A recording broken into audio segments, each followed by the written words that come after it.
They're devastated. And I said, when you get it down to a certain number, you're not going to be able to make a deal with Hamas. Because once they give them up, then they feel that that's going to be the end of them. And what I said is exactly true. You know, they had a routine discussion the other day, and all of a sudden they hardened up. They don't want to give them back. And so Israel's going to have to make a decision.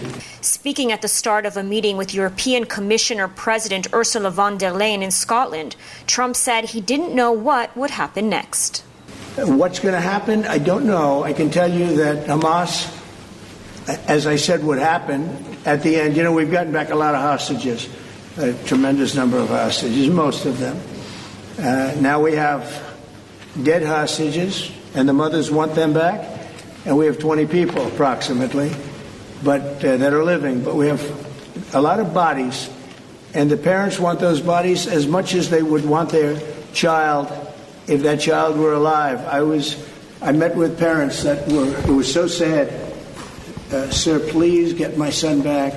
How is your son doing? Well, he's dead. When asked on coming out of Gaza, Trump said it's terrible, but placed the blame on Hamas. You know, when I see the children, and when I see, especially over the last couple of weeks, and people are stealing the food, they're stealing the money for the food, they're stealing weapons, they're stealing everything. It's a mess. That whole place is a mess.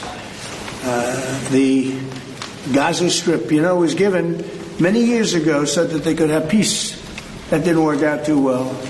When Israel gave that up, whoever was the prime minister at the time, who I know who it was, but it was not exactly a very clever thing to do, because that was given so that they finally have peace, and it's actually made the situation worse. Trump refused to elaborate on what he would do, but he did say that the United States provided $60 million in food to the Palestinians without even receiving a thank you, while he said other countries, especially European countries, have given nothing. European countries making a lot of noise against Israel, but as President Trump pointed out, doing nothing to actually help the situation. And moving on, a UN official says that some progress has been made in easing Gaza aid movement. Israel is continuing to allow massive amounts of humanitarian aid to enter the enclave in trucks and airdrops, while insisting that Hamas is the cause of the problem. More from ILTV's Devo Klein. United Nations aid chief Tom Fletcher said that some movement restrictions on aid appear to have been eased by Israel in Gaza after Israel agreed to support a one-week scale-up of aid. According to the UN, more than 100 truckloads of aid were collected from crossroads to be transported into Gaza. Fletcher added that while progress is being made, vast amounts of aid are still needed to curtail the famine and massive health crisis. More about the nutrition of Gazans than Hamas does. במקביל לגנבת הסיוע ההומניטרי מתושבי הרצועה והגירתו במנהרות, חמאס פתח בקמפיין שקרי וכוזב על הרעבה ברצועת עזה. התמונות היוצאות מתוך הרצועה קשות, והן חלק מאותו קמפיין שקר. אני רוצה להיות ברור בדבריי. אין הרעבה ברצועת עזה. Brigadier insisted that the army is carefully monitoring the situation and is not subjugating the Palestinian people in Gaza to starvation.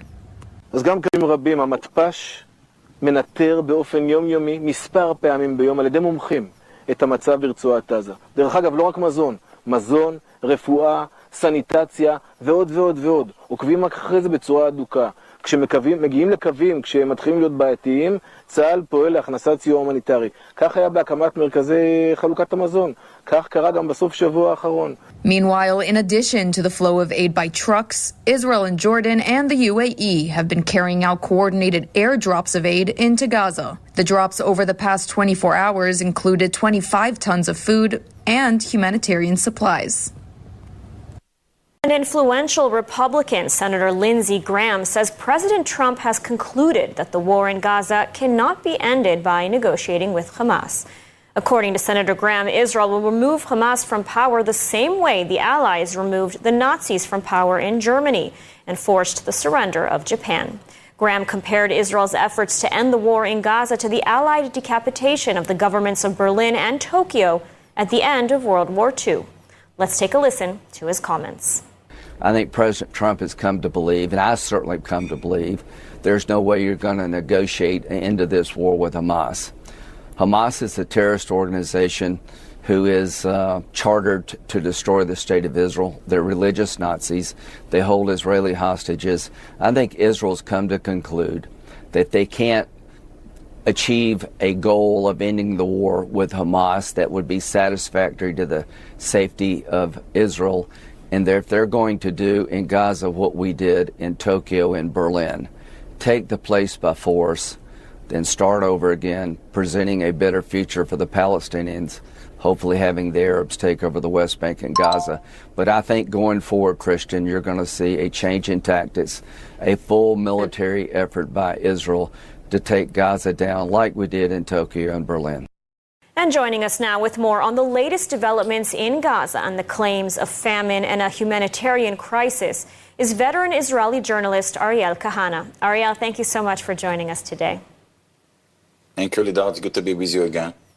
So we've seen massive international condemnation and pressure on Israel regarding the humanitarian situation in Gaza. Israel, of course, is denying these claims. So the first question I want to ask is there really a humanitarian crisis in Gaza? So I guess there is at least a problem. You know, it's a war zone. I can tell you, Lida, I was last week myself in Gaza for about an hour. I joined the Israeli troops inside. I saw a lot of damage, a lot of fallen houses around me. I asked the soldiers, and they told me everything in every house we find it is either a bomb, either a gun, and so on. So it was used for terror, and Israel has no other choice than to destroy those places. And by the way, it's legal according to international law. I didn't see Arabs who lives in Gaza. I didn't see Gazans, so I can't tell you, according to my eyes, what's going on with the food there. But I guess it's hard. We see the pictures. To me, I'm sure that some of the pictures are fake. There is propaganda going out from Gaza. You know, it's not a free place, Gaza. Hamas in the places it control very very strongly, and people over there know what they are allowed to show outside and what they are not allowed to show outside. Now again, I'm sure there is kind of problem, but what I do know as well, and I'm just now coming out from a meeting that someone updated me once again, is that actually what happened is that it was the UN, the United Nations, and its agencies who stopped delivering the food. As you may know, the IDF showed that the content of 900 trucks was not taken by the UN agencies during the last week from the cross-border to the population centers in Gaza. So Israel has said that it has let in an unprecedented amount of aid into the Strip. As you mentioned, the UN refuses to deliver much of this aid. Hamas is stealing much of it, that we've seen. So what can or should be done? That's one question. And the other question is, the international pressure on Israel has been so intense that Prime Minister Netanyahu has agreed to temporary daily ceasefires to let in aid, despite Israel having already let this aid in. Is this a massive hasbara or PR failure on Israel's part, that the world is simply not understanding the reality on the ground?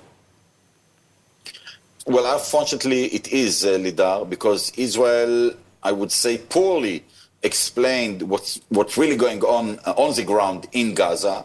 The response was very little and very late. And I don't know why it is happening. I can tell you that in Hebrew, I more than once wrote about, as you said, the hasbara problem. And actually, it's not hasbara, it's just showing the truth, it's showing the facts. We are not doing it strongly enough. And from the other hand, what Hamas and the UN are doing is because they understand very well that the one who will spread the food, who will distribute the food in Gaza, will be the one who actually controls the population. That's why they are trying so hard to share that propaganda as if there is a problem in Gaza. If you go back to prior to October 2023, you will see that Hamas, way before the war, said there is hunger in Gaza. And not only Hamas, the UN also said there is a problem of food and actually hunger. They use the word hunger in Gaza. During the Christian Evangelical Conference in Jerusalem, Prime Minister Netanyahu rejected the claims of Gazan starvation and urged a united front against global misinformation. But the main thing that I want to stress is the importance of winning the battle for truth. And that is a battle that we fought even as we speak now. Israel is presented as though we are applying a campaign of starvation in Gaza. What a bold-faced lie. There is no policy of starvation in Gaza, and there is no starvation in Gaza. We enable humanitarian aid throughout the duration of the war to enter Gaza, otherwise there would be no Gazans. And what has interdicted the supply of humanitarian aid is one force, Hamas. Let's begin with the renewed airdrops of aid. Israel has implemented this sort of tactical pause in fighting, 10 hours a day to increase the scale of humanitarian help to the Gaza Strip. What can you tell us about what food and help you have witnessed coming into the region? Because there's a lot of rumors and misinformation. And a lot of it is just that. It's misinformation. The truth is the Israelis have been more than willing to see massive amounts of food. Just the other day, Liz, I put pictures out on Twitter that showed that there were over 900 trucks filled with food, thousands of pallets of food sitting, rotting in the sun, that the UN refused to move into Gaza to feed people that could have fed Gaza for 2 years. Why? Because they didn't like the way the U.S. was doing the process through GHF. I think those pictures shamed them, and they finally started moving some of that food into the people. But this idea that there is massive starvation by the thousands, a lot of the pictures that people are showing, they're not even realistic. In fact, there's one of them that shows a little boy. It's a terrible looking picture, tragic. But it turns out the little boy has a congenital medical condition. He's not starving, and the Israelis actually sent him to a hospital to get treatment. In another case, you see a child that is touted as being starving. He's next to his mother, who is obese. So somebody's eating. It wasn't the little boy, but the truth is he also had a medical condition. Liz, I'm not going to tell you there's not suffering in Gaza. There's a lot of suffering in Gaza, but here's the reason they're suffering: because of Hamas. These are animals. They're savages. They've murdered people. They've held hostages. They've tortured the hostages. They moved their civilians in the front of military targets. They have increased and caused the suffering. And if there's hunger, a lot of it is because when the food does go in, Hamas steals it and then turns around and sells it. President Trump gave us an order: get food to people, but do it where Hamas can't steal it. And we set up 2 months ago the Gaza Humanitarian Foundation, and it is working. It is working well. Over 95 million meals have been served, and there's a lot of misinformation. President Trump deserves credit for having sent aid 2 months ago, and you never hear about it. What is so hard about protecting the aid areas? If you could tell me. We just showed video of children holding out pots and pans. It is really heartbreaking, and some of it I've seen over the past couple of months, so it could be old video. But that said, I would argue that you would say some of this is real, definitely. So where is the breakdown in allowing this? The Israelis are excellent when they put their minds to making something happen. But again, this goes to the question of why is the onus on Israel, the country that was attacked by the leaders of these people who are starving? Why is the onus on Israel to feed them?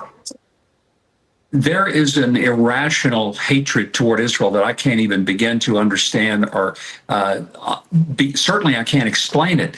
And part of it is that it's coming some from the Europeans, some from the United Nations. The tragedy of seeing people who are holding out the pots and pans, keep in mind, Hamas has made it very difficult to get humanitarian aid to the people. They steal the food, then they turn around and sell it. They don't give it away, they sell it. They've had over $500 million of stolen food that they've been able to then use to pay their terrorist soldiers, and that's why they steal the food. And some of it is very difficult to get in because Hamas not only hijacks the trucks, but they shoot at the people who are coming to get it. It's a very dangerous situation, but primarily because you're dealing with people who do not want this war to end. Hamas is not interested in letting the hostages go, and it's been a horrific situation for the entirety of Israel. And I don't understand why people blame the attacked party, Israel, when they need to be putting a united focus on demanding that Hamas let the hostages go and that they walk away, put down their arms, and give up. President Trump has said Hamas has no future here. They're not going to govern Gaza. To let them do so would be like letting the Nazis run Germany after World War II. Well, they understand that even in the Palestinian Authority, they're sick of Hamas. It is making everything difficult for everyone. And there's no upside to this, except Hamas doesn't want to give up power because they know that if they let the hostages go, there's nothing holding back to keep them from being utterly destroyed. Well, put it down to a certain number, you're not going to be able to make a deal with Hamas, because once they give them up, then they feel that that's going to be the end of them. And what I said is exactly true. You know, they had a routine discussion the other day, and all of a sudden they hardened up. They don't want to give them back. And so Israel's going to have to make a decision. Israel's going to have to make a decision. I know what I do, but I don't think it's appropriate that I say, but Israel's going to have to make a decision. Ron, when he says, I know what I do, can you venture to guess what that might be?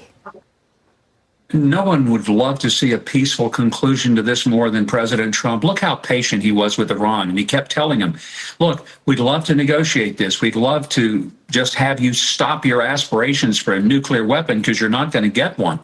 And then he said, you can do it the easy way or you can do it the hard way. They didn't believe him. They thought he was bluffing. Now they know this is not a president who bluffs. This is a president who makes a promise, keeps a promise. And Hamas would do well to listen to what he said and to listen to it in the context of what he did when he took action against Iran. The future of Hamas is not a rosy one if Donald Trump is in the White House. Think about it.